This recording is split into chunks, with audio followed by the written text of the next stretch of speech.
মাত্র এই কয়েকদিন পরেই 40-এ 40 নম্বর। প্রিয় একাদশ শ্রেণীর দ্বিতীয় সেমিস্টারের শিক্ষার্থী বন্ধুরা, ইতিহাস বিষয়ের শেষ মুহূর্তে বাছাই করা সেরা সেরা সাজেশন নিয়ে হাজির হয়েছে।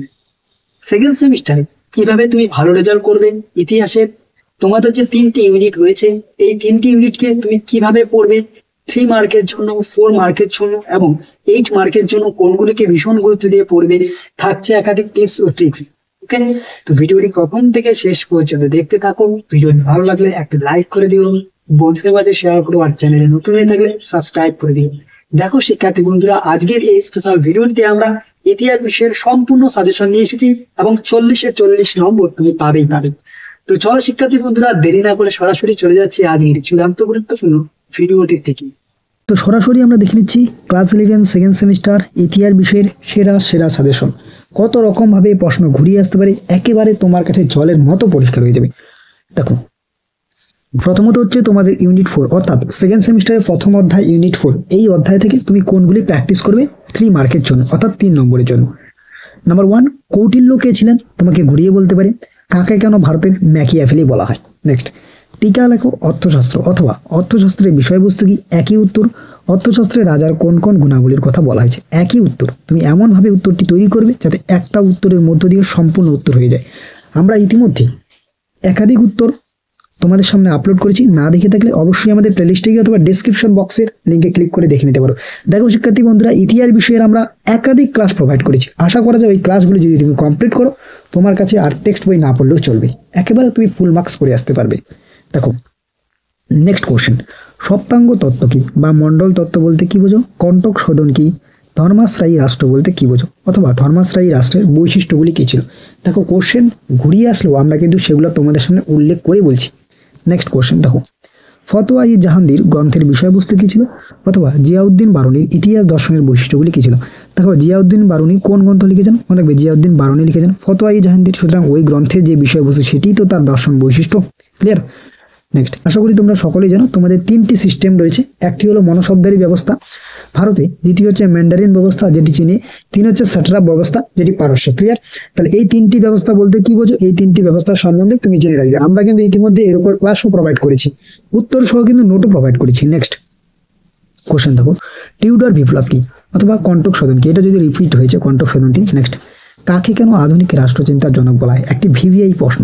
নেক্সট, রাষ্ট্র সম্পর্কে সিজেরো, জাবোদা, হবসের কি ধারণা ছিল, অথবা তোমাকে ঘুরিয়ে বলতে পারে তাদের রাষ্ট্রচিন্তার মূল্যায়ন করো বা তাদের রাষ্ট্রচিন্তার স্বরূপ কি ছিল। নেক্সট কোশ্চেন, নব্য রাজতন্ত্র বলতে কি বোঝো, অথবা অ্যাক্ট অফ সুপ্রিমেসি কি, গৌরবময় বিপ্লব কি। দেখো নব্য রাজতন্ত্রে টমাস ক্রমওয়েলের অবদান। নেক্সট কোশ্চেনই আমরা লিখেছি টমাস ক্রমওয়েল কে ছিলেন। এই যে আমি প্রশ্নগুলি বললাম 3 মার্কের জন্য, তুমি যে কোনো স্কুলে শিক্ষার্থী হও না কেন, তুমি পরীক্ষা দিয়ে আসার পর তোমার প্রশ্নপত্রের সাথে আমাদের দেওয়া সাজেশনগুলি মিলিয়ে নেবে, তুমি সম্পূর্ণ কমন পাবেই পাবে। ক্লিয়ার। নেক্সট মার্ক 4, দেখো 4 নম্বরের জন্য তুমি কোনগুলো প্র্যাকটিস করবে। 1, ইকতা ব্যবস্থা, বারুনি রচিত ফতোয়া-ই জাহাঙ্গীর, অর্থশাস্ত্রের প্রকৃতি, মনশব্দারি প্রথা। ক্লিয়ার। এগুলি হচ্ছে 4 নম্বরের জন্য চূড়ান্ত গুরুত্বপূর্ণ। নেক্সট, টমাস ক্রমওয়েল ও নব্য রাজতন্ত্রের উপর আলোকপাত করো, জন লোকের ক্ষমতা স্বতন্ত্রীকরণ নীতি ব্যাখ্যা করো। 4 নম্বরের জন্য মাত্র 3টি টপিককে তুমি ভীষণ গুরুত্ব দিয়ে প্র্যাকটিস করো, এর মধ্যে কমন পেয়ে যাবে।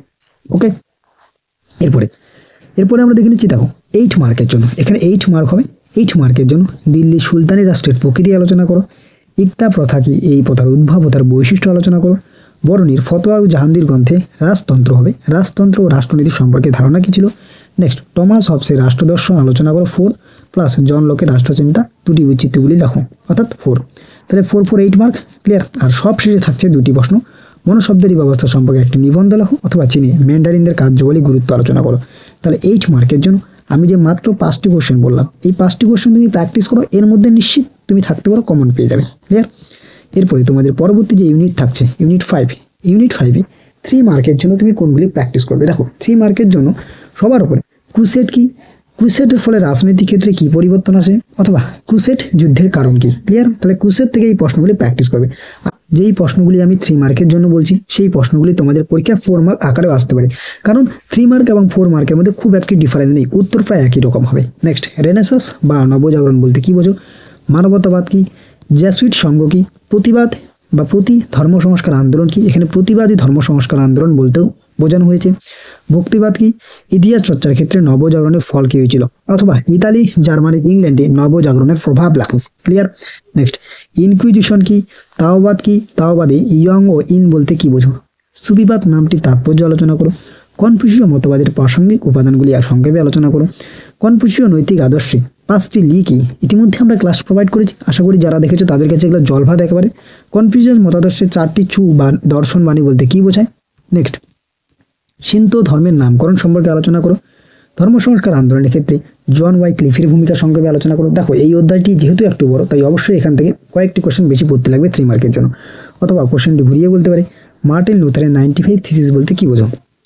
নেক্সট, অগাস্ট বার্কের সন্ধি কি? ইনকুইজিশন কি? এটা রিপিটেড হয়েছে। কাকে ও কেন লিওন হার্ট বলা হয়? নব্য ক্লাসিজম কি? নবজাগরণের সংজ্ঞা দাও। এটি রিপিটেড হয়েছে। ক্লিয়ার? তো এই হচ্ছে 3 মার্কের জন্য চূড়ান্ত গুরুত্বপূর্ণ প্রশ্নগুলি। ওকে, এরপরে আমরা দেখে নিচ্ছি ইউনিট 5 থেকে 4 মার্কের জন্য। নাম্বার 1 কোশ্চেন, ক্রুসেড এর ধর্মীয় কারণ আলোচনা করো। এরপরে অর্থাৎ ক্রুসেডের যে বিভিন্ন কারণগুলি রয়েছে। নেক্সট, ইরাসমাস কে ছিলেন?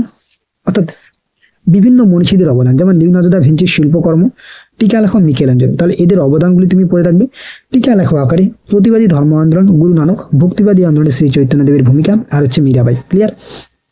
ভক্তিবাদের উৎস উন্মেষের কারণ, সিন্ত ধর্মের মূল 3টি আদর্শ ও মৌলিক ভিত্তি সম্পর্কে কি জানো লেখো। কনফুসীয় মতাদর্শ তথা দর্শনের সংক্ষিপ্ত পরিচয় দাও। দেখো, এগুলি আমরা 3 মার্কেও রেখেছি, 4 মার্কেও রেখেছি, তাই অবশ্যই সাজেশন কিন্তু খুব একটি বড় নয়, অল্পই রয়েছে। নেক্সট কোশ্চেন, ধর্ম সংস্কার আন্দোলনের ক্ষেত্রে মার্টিন লুথার আর জন ক্যালভিনের ভূমিকা। নেক্সট, নবজাগরণের যে কোনো দুটি নেতিবাচক প্রভাব আলোচনা করো, অথবা ইতিবাচক প্রভাব, এই দুটি তুমি দেখে রাখবে, অর্থাৎ একটি ভালো দিক, একটি খারাপ দিক।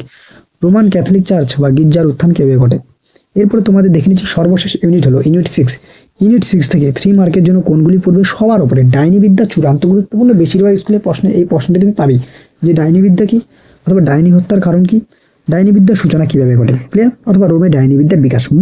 মোস্ট ইম্পর্টেন্ট এই ডাইনিবিদ্যা টপিকটি। নেক্সট, বৈজ্ঞানিক বিপ্লব কি? অপরাসায়ন বিদ্যা কি, অথবা অপরাসায়নের কিভাবে উদ্ভব করে। ডাইনি হত্যার কারণগুলি কি? আমরা আলাদা করে কোশ্চেন দিয়েছি, এটা একসাথে ধরে নাও। নেক্সট, জ্যোতিষী শাস্ত্র চর্চার সূচনা কিভাবে হয়। ট্রেস ইতালিয়ান কি? ইতিমধ্যে আমরা এগুলি উত্তর সহ আপলোড করেছি, যেমন ট্রেস ইতালিয়ান কি, উকিও মুদ্রণ শৈলী কি, মুদ্রণ বিপ্লব কি। ওকে, নেক্সট, পার্চমেন্টের ব্যাখ্যা দাও। কারিগরি বিপ্লব কি? হেনরি দ্য নেভিগেটর কাকে কেন বলা হয়? মোস্ট বিবিআই একটি প্রশ্ন। নেক্সট কোশ্চেন, টাইকো ব্রাহে কেন বিখ্যাত? জ্যোতির্বিদ্যায় ব্রুনোর অবদান কি ছিল? কোপার্নিকাসের বিপ্লব কি? ভেরি ভেরি ইম্পর্টেন্ট, কোপার্নিকাসের বিপ্লব। নেক্সট কোশ্চেন দেখে নাও, সমুদ্র অভিযানে বার্থোলোমিউ দিয়াজের ভূমিকা কি ছিল? এটিও মোস্ট ইম্পর্টেন্ট, বেশিরভাগ স্কুলের প্রশ্নপত্রে এই প্রশ্নটি তুমি পাবি। এরপরে আমরা 4 মার্কের জন্য আসছি। দেখো, 4 মার্কের জন্য সবার উপরে টিকা আকারে তুমি দেখবে গ্যালিলিও গ্যালিলির অবদান, আধুনিক বিজ্ঞান, জ্যোতির্বিদ্যা চর্চার ক্ষেত্রে জোহানেস ক্যাপলারের কি ভূমিকা ছিল? Most important. ব্ল্যাক ম্যাজিক বা হোয়াইট ম্যাজিকের ধারণা ব্যাখ্যা দাও। নেক্সট, জ্যোতির্বিদ্যা চর্চার ক্ষেত্রে এটি রিপিটেড হয়েছে। নেক্সট কোশ্চেন, ভৌগোলিক অভিযানের ক্ষেত্রে কলম্বাস বা ফার্দিনান্ড ম্যাগালনের ভূমিকা কি ছিল? এটিও ভীষণ গুরুত্বপূর্ণ। কৃষিক্ষেত্রে প্রযুক্তিবিদ্যার অগ্রগতি সম্পর্কে আলোচনা করো। টিকা লেখো চীনে কাঠের ব্লকের মুদ্রণ শিল্প বা জোহান্স গুটেনবার্গ ও তার মুদ্রণ যন্ত্র। ক্লিয়ার? এই জোহান্স গুটেনবার্গ কোশ্চেনটি বারবার রিপিটেড হয়েছে। নেক্সট, জাপানের মুদ্রণ শিল্পের বা আরবে কাগজ কলের প্রসার কিভাবে ঘটে? এটিও কিন্তু মোস্ট ইম্পর্টেন্ট। মুদ্রণ শিল্প জাপানে আর আরবে কাগজ কলের প্রসার। ক্লিয়ার? এরপর 8 মার্কের জন্য তোমরা 5টি চূড়ান্ত গুরুত্বপূর্ণ প্রশ্ন দেখো। 8 মার্কের জন্য কোনগুলি দেখবে? এক সামুদ্রিক অভিযান ও ভৌগোলিক আবিষ্কার অংশগ্রহণের পটভূমিকা, কারণ বা ফলাফল। দ্বিতীয়ত, সামুদ্রিক অভিযান ও ভৌগোলিক আবিষ্কারে পর্তুগাল স্পেনের ভূমিকা লেখো। ভীষণ গুরুত্বপূর্ণ। ইউরোপে মুদ্রণ বিপ্লবের পটভূমিকা, কারণ এবং মুদ্রণ বিপ্লবের ফলাফল। এটি তুমি চূড়ান্ত গুরুত্ব দিয়ে প্র্যাকটিস করবে, কারণ মুদ্রণ বিপ্লব বেশিরভাগ স্কুলের প্রশ্নপত্রে থাকবেই। মিলিয়ে নিও আমার কথাটি। নেক্সট, আরবে জাপানে চীনে মুদ্রণ শিল্পের বিস্তার সম্পর্কে আলোচনা করো। অর্থাৎ যে কোনো একটি দেশের মুদ্রণ শিল্পের বিস্তার তোমাদের পরীক্ষায় দিতে পারে। সর্বশেষ কোশ্চেন থাকছে, মুদ্রণ শিল্প বিকাশের ক্ষেত্রে গুটেনবার্গের ভূমিকা কী ছিল? দেখো শিক্ষার্থী বন্ধুরা, তোমাদের কিন্তু ইউনিট 5 থেকে আমরা কিন্তু কোনো রকম 8 মার্কের কোশ্চেন দিইনি। কেন? এবার প্রশ্ন হতে পারে, কারণ তোমাদের বোর্ডের যে প্রশ্নের নির্দেশিকা রয়েছে সেখানে কিন্তু ইউনিট 5 থেকে 8 মার্কের কোনো প্রশ্ন আসবে না বা হবে না। ওকে, এটি সিলেবাসের মধ্যে দেওয়া রয়েছে কোশ্চেন প্যাটার্নে, তো এই জন্য আমরা 8 মার্কের কোশ্চেন দিইনি। শুধুমাত্র ইউনিট 4 এবং ইউনিট 6 তোমাকে 8 মার্কের জন্য পড়তে লাগবে। সাজেশনটি তোমাদের সামনে তুলে ধরলাম। এই সাজেশনটিকে কেন্দ্র করে যদি তুমি পড়াশোনা করো 100% নিশ্চিত থাকো তোমাকে পরীক্ষায় 40-এ 40 নম্বর পেতে কেউ আটকাতে পারবে না। কারণ যে ফার্স্ট সেমিস্টারে তোমরা আমাদের ইতিহাস থেকে কতটা কমন পেয়েছো, অনেকেই তোমরা কমেন্ট করে বলেছো যে স্যার আমরা 38, 39, 40-র মধ্যে 40 আনসার করে এসেছি। আশা করা যায় সেকেন্ড সেমিস্টারে এর বিপরীত হবে না। সেকেন্ড সেমিস্টারে তোমরা 40-তে 40 আনসার করে আসবে, একটু নিশ্চিত। তো ভিডিওটি কেমন লাগলো অবশ্যই কমেন্ট বক্সে কমেন্ট করে জানিও। আর ভালো লাগলে একটি লাইক করে দিও, বন্ধুদের মাঝে শেয়ার করো, চ্যানেলে নতুন হয়ে থাকলে সাবস্ক্রাইব করে দিও।